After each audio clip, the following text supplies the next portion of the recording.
Hey, welcome to the Fat Man's Rants. This is one of those days where we got a couple things and we gotta rant about them, right? It's one of those you see something in somebody else's blog or you hear something on one of the forums, get into discussion with somebody, and you're thinking we gotta have our 2 cents worth in this, right? So this is what that's about, So in this scenario, I was reviewing the previous one about sudden villain death. Hey, I coined a term there, SVD, sudden villain death. Right. What about the party? What about PC? What about the group demise? There you go. This is something that it crops up for at some point in your gaming career, in your gaming experience.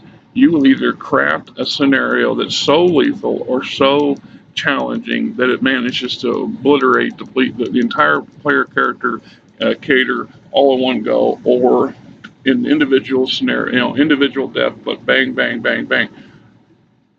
Oh, will they not get past? Will you not have a group of players who are upset? How is it that I've worked on this character for 6 months and he's an uber warrior, he's the utter tank or the magic mystere generating whatever, and he's now a piece of burnt ember floating on the wind.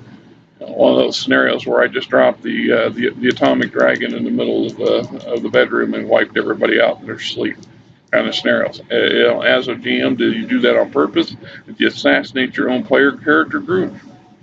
That's bad cheese. That's not a good thing to do. No, I don't think so. On the other hand, you created a scenario that those idiots were supposed to run away from and they don't. They committed suicide in that aspect, and you made every effort to let them know you have an open window. Here's an open door. There's an entire wall missing behind you. Run. And I've even had a couple scenarios where I pulled the brakes when the players were charging full on to something they had no business charging into, and told them flat out, run away. This is not what you think it's going to turn into. And if they managed to overcome it, kudos to them. And it was one of those dumb luck moments, and or maybe my ultimate atomic dragon didn't turn out to be such of a ultimate thing in the end because I didn't do my homework as much. On the other hand, there comes a time in a game, in any game scenario, when any player or GM will experience, especially the players, and this hurts, is that character loss. We discuss that and talk about it quite a bit too. What happens when you walk into what seems like a easy peasy scenario and everything that can go wrong goes wrong and somebody croaks and these characters wiped out and or potentially takes the whole party with them. Uh, you know, Guys walk into a wine cellar full of old spirits and somebody fires off a fireball to go kill a roach. Next thing you know, it's an inferno and everybody's incinerated. What the heck was that guy thinking? And all you can sit there and just go, you got your regeneration insurance paid up. Serious, right? One goes, the other goes. We all have to plan. You can't plan for scenarios like that.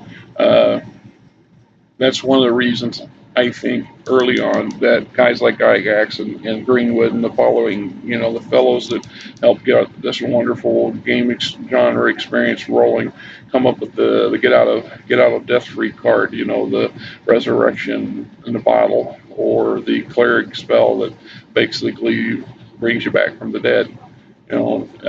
Is because we all have those moments, and there are players, especially novice players, who get so wrapped up in their character that when they lose the character, they lose all interest in playing. All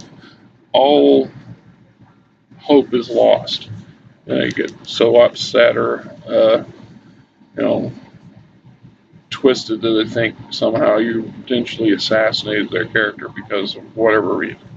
And I've had that happen once or twice, and I've had some pretty lively discussions with a few players over the years. I've even had one that almost threatened to, it almost came to blows. The guy was just getting all blinger and got jumpy and got froggy and jumped up and it looked like he was going to flip the table over and wade into me. And I stood up, all 6'2", me 300 pounds when I was in my 20s, and the guy decided arguing was the better course. Okay, we don't like we don't want a game scenario to end that way. Nobody wants it to play out that way. So, you know, you have to make a decision, and they have to make decisions. It's part of the gaming experience. But we don't intentionally set out to try to assassinate the player character and or the entire party. But it can happen. It's like that sudden villain death. Nobody likes it to happen, especially the guy that spent a lot of effort and time to craft this foe for the player characters to spend a day or half a day or 2 days working on something and planning out this great scenario and have it 2 minutes into your game session, somebody puts a coup de grace through his ear and that's it. You're like, now what?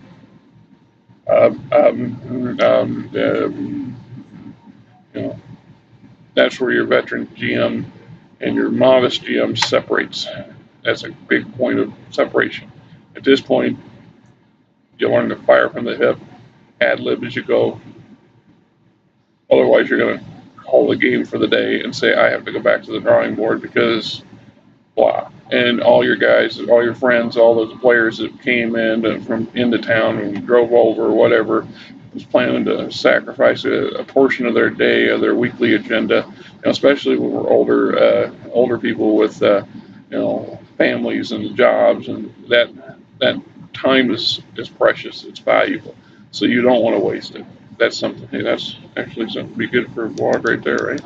Hey, isn't that how this stuff works? We go from one blog to one blog to one blog. You know, okay. What do you do? Sudden player demise. Plan for it. Hope it don't happen. Try not to make it happen. But accept the fact that in this gaming sense, this is what it's a. At the end of the day, this is part of what makes it fun and interesting. That there is an element of danger. That there is an element of potential loss for everything you've worked so hard for. On the other side, you don't want to get so. I don't like seeing players get so blasé about their characters to the point where they're eagerly willing to walk into a minefield on purpose just so they can make another character. I've had players that way too. It's for them, the character creation itself is the more entertaining than the gaming, and that's fine if that's what you want to do is play dress up all the time. But nah, I don't know. That's a matter of what you're looking for in the game system, right? It is what it is. Something something to consider. Word of thought, morsels for your mind.